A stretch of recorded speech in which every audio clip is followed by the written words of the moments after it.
Well, thank you very much, Etienne, for this opportunity to have a chat. It Yeah, is wonderful to meet you.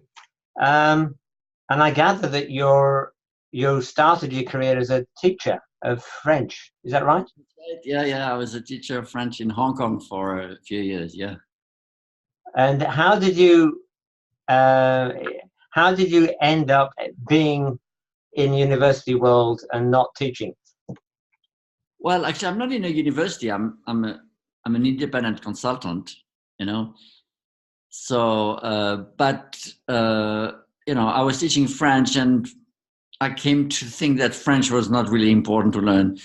So I went into computer science so I could teach kids something that was relevant to their life. Yeah, Um, and then I became interested in the use of computers in education. And yes, actually, my first book was on intelligent tutoring systems, which is, at the time was a big deal. yeah, Uh, yeah. And, fantastic.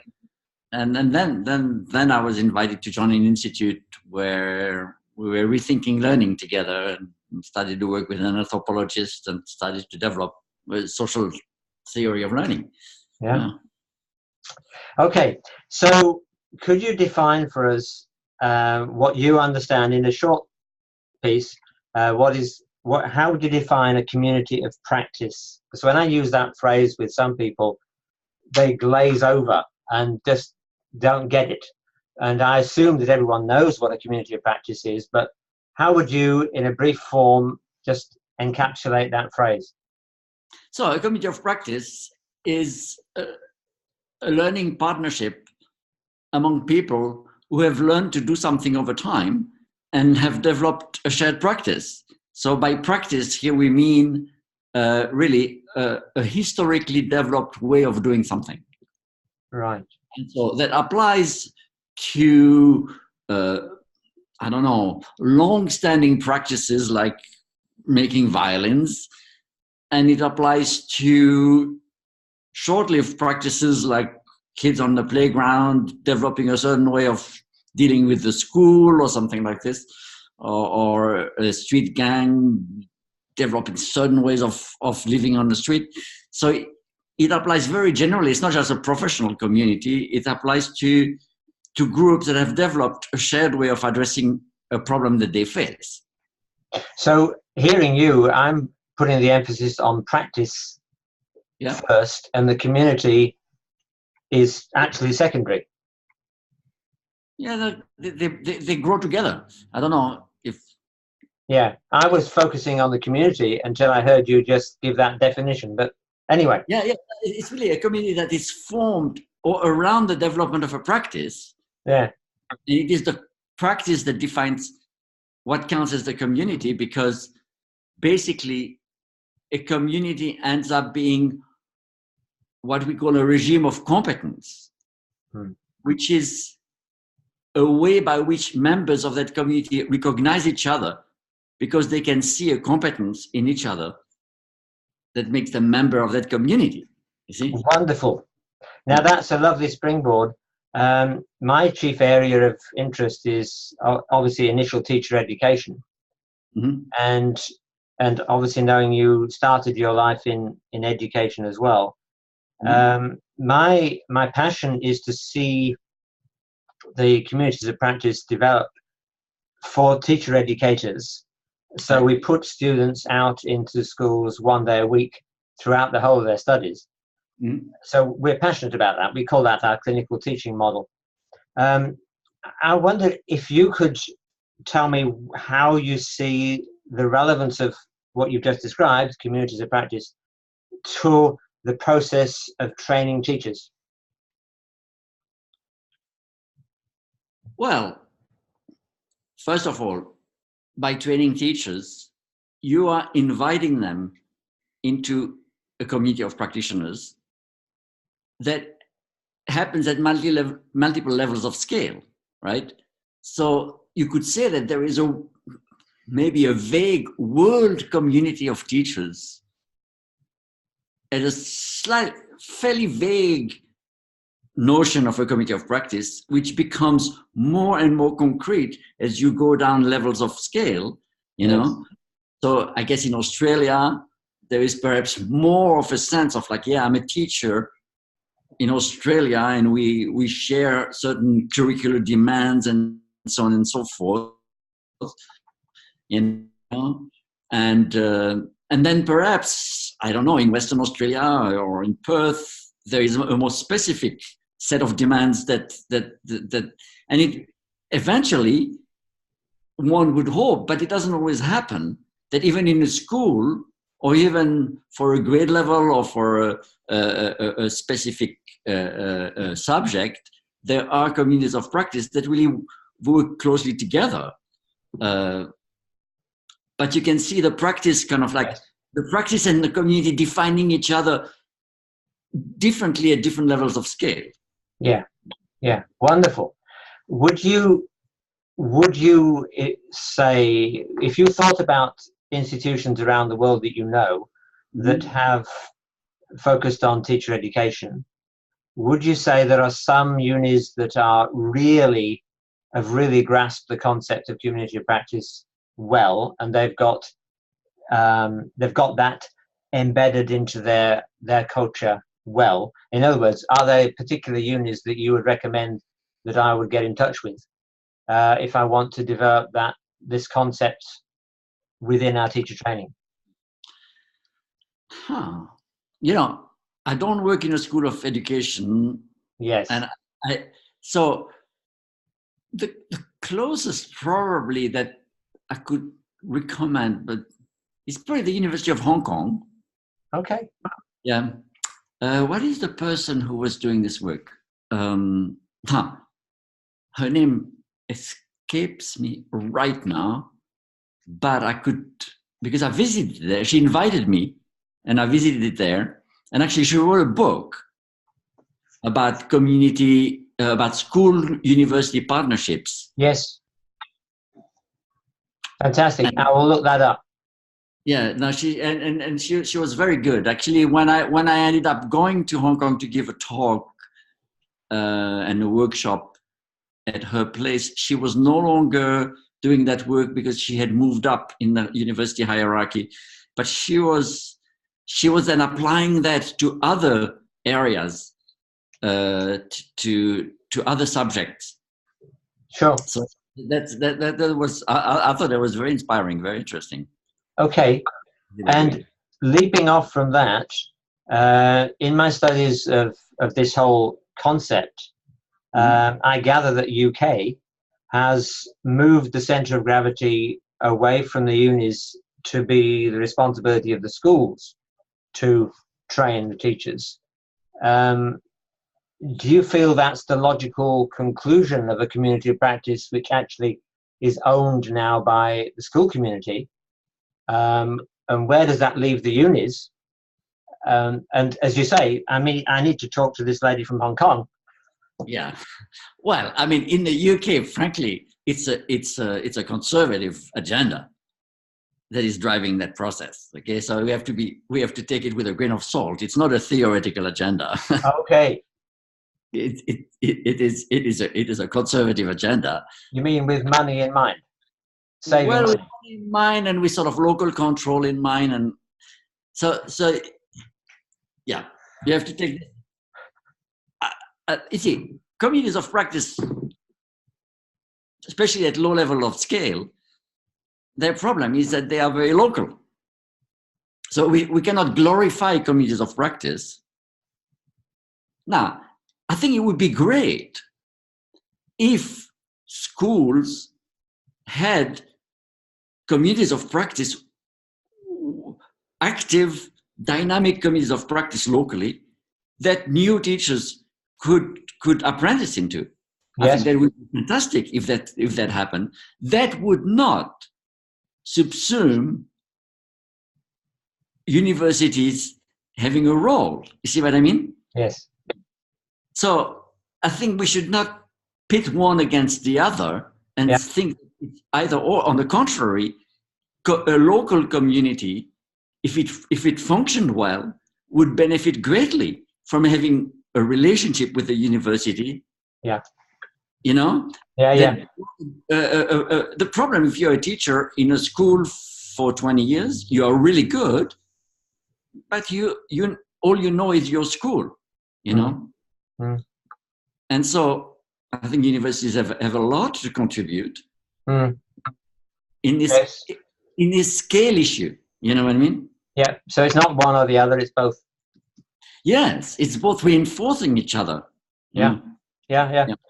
Wonderful. Now you touched on there, if the young teacher who's coming into teaching, if they could connect to a really vibrant local community. Yeah. I'm interested in what you would say if you had that student to have a little chat with. How would you encourage them to get the most out of that community? Oh, by participating actively in it, contributing what they can. I mean, you see, a community has multiple functions, right? One is to develop the practice. So for me, an active community of teachers is a community where teachers are engaged in developing their practice as teachers. Okay?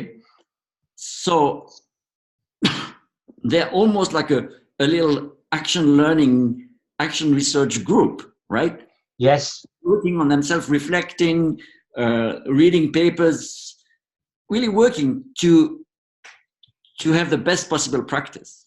Yeah. That's the function of the community. But another function of a community is also to be a place where newcomers can be induced into that practice. Okay? So there is a reproduction function in a community over generations of members. Okay? As long as they appreciate that and they don't see the newcomers as annoying, inexperienced youngsters. True. And they are annoying, inexperienced youngsters. But also, first of all, you know, I think that in many professionals, there's a pride in the profession. Yes. And the pride in reproducing the profession. Yes. Right? And I think that it is not in the interest of any real self-respecting professionals to have around bumbling youngsters who don't know what they're doing. So I think it's if you think of a community of practice within the school that really wants to make the school as good as it can be. Yes. And it is also in their interest that those newcomers achieve competence as quickly as possible. Yes. So it's not in your interest if you are a senior teacher in a school to have youngsters who don't know what they're doing. Sure. I think. But wonderful. Lovely. Look, can I move on to process? Yeah. Can I move on to another area? You write about cultural knowledge and the acquisition of, the acquisition of cultural knowledge when you're in a community. Mm-hmm. I was really challenged by the importance of that, whereas if you like, the traditional uni would be focusing on, have you got the content, have you got the competencies and the skills and the pedagogies all sorted out of context. Could you talk a bit about the balance between those two, the imbibing of a local culture versus great pedagogy? Well, I mean, you know, a local culture is super important, but again, we cannot idealize it. You see, I've seen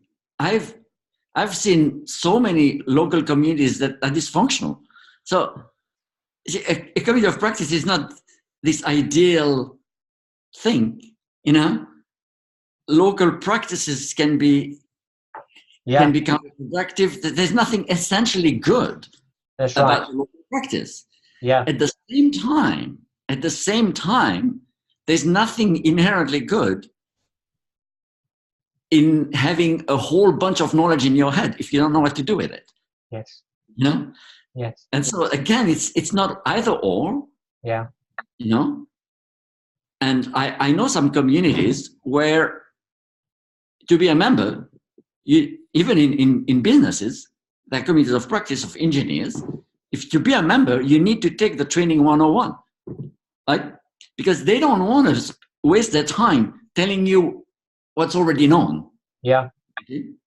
They want to work with you on the advanced problem, on the difficult thing that excites them. Yeah. You know. Yeah. So, and at the same time, I think, as research evolves, it is to local communities' advantage to have students who have just learned the most recent research. It is really a win-win in some sense, Yeah. you know, if the right balance can be found. Yeah. You know? Yeah. Beautiful. I'm coming into land. You write about the identity as a teacher, the teacher's identity. Yeah. And I think, talking to my students, one of the huge challenges that they see, that's miles away. You know, I'm so green, I'm so inexperienced. When am I really ever going to know that I'm a teacher? Mm-hmm. Can you speak a bit about that identification, if you like? Mm-hmm. Well, I mean, identification is broader in the sense that it's broader than practice, in the sense that you can identify with the vocation of being a teacher and the beauty in this idea of helping youngsters find who they are and develop a competence in the world, right? Then there is the practice of it. And so the two need to connect. Mm-hmm. And so when we talk about identity as an essential dimension of learning, we mean these two need to connect. Right. You know? Yeah. So, yes, I think it is really important to recognize that it is very difficult for a university to provide a teacher identity to students when there's not a chance to to forge this identity on the anvil of practice. Yeah. See, in Yeah. the end, that's where it is forged, is on the anvil of practice, right? Yes. And so if I was in your position, I would search for these opportunities. Yeah. To expose students early. Yeah. To the anvil of practice in a non-threatening way, you know. Lovely. So I don't know how to do that, you know. But Sure. I know that in medical education, for instance, many people have used the theory to talk about the formation of medical identity. Right. You know, and medical education also has this problem of the tension between the years that you spend just in courses, and then all of a sudden you find yourself in a ward. Yeah. You know. Yeah. And but a colleague of mine who's used this theory to look at the medical apprenticeship, if you will, does report students feeling that they were a doctor before they were a doctor. See, because they were members of the community and they were involved in the death of a patient, and then in the reflection after that death of the medical team, kind of reflecting, have we done everything we could, and so on and so forth. How are we dealing with the emotion of it, and so on and so forth. So this moment of being involved in that young woman who wanted to become a doctor, she felt that she was a doctor, but she was not a doctor yet officially, but she felt like she was a doctor because she was involved in the whole chain of events, you know. And so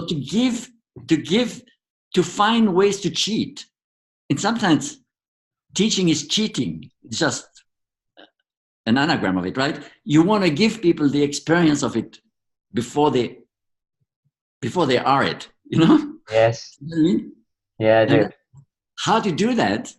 I don't know. You'd have to be imaginative, but that's the beauty of doing research in teacher education. It's like you need to find ways to give aspiring teachers an experience of being a teacher without being one. Yes. And I think that's really an interesting challenge. Yeah. Well, that's arguably a definition of a community of practice. That's right, exactly right. Of a community of practice that is good at involving newcomers. Yeah. Yes. Yeah. Wonderful. Look, Etienne, you've been amazing.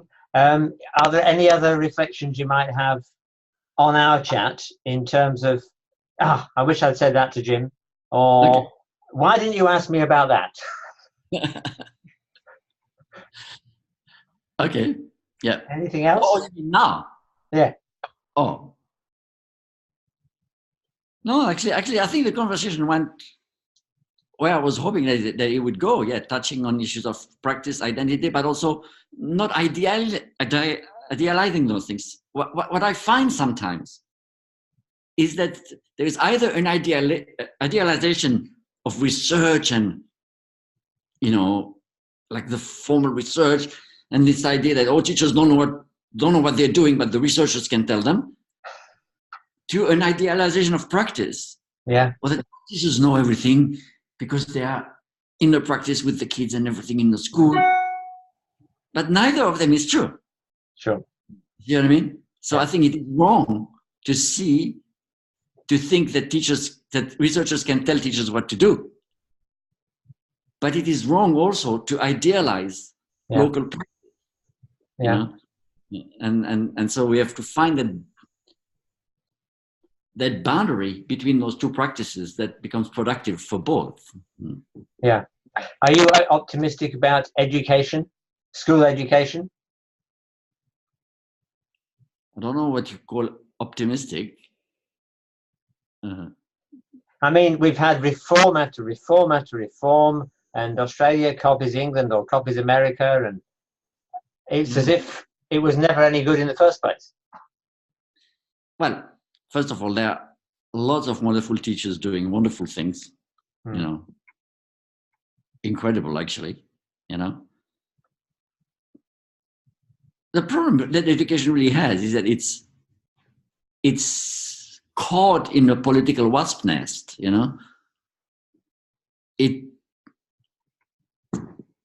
It's a very difficult, see, if you are the CEO of a company, as long as you don't do anything illegal and you make a profit, they don't care what your learning theory is. Yes. As long as it works, Yes.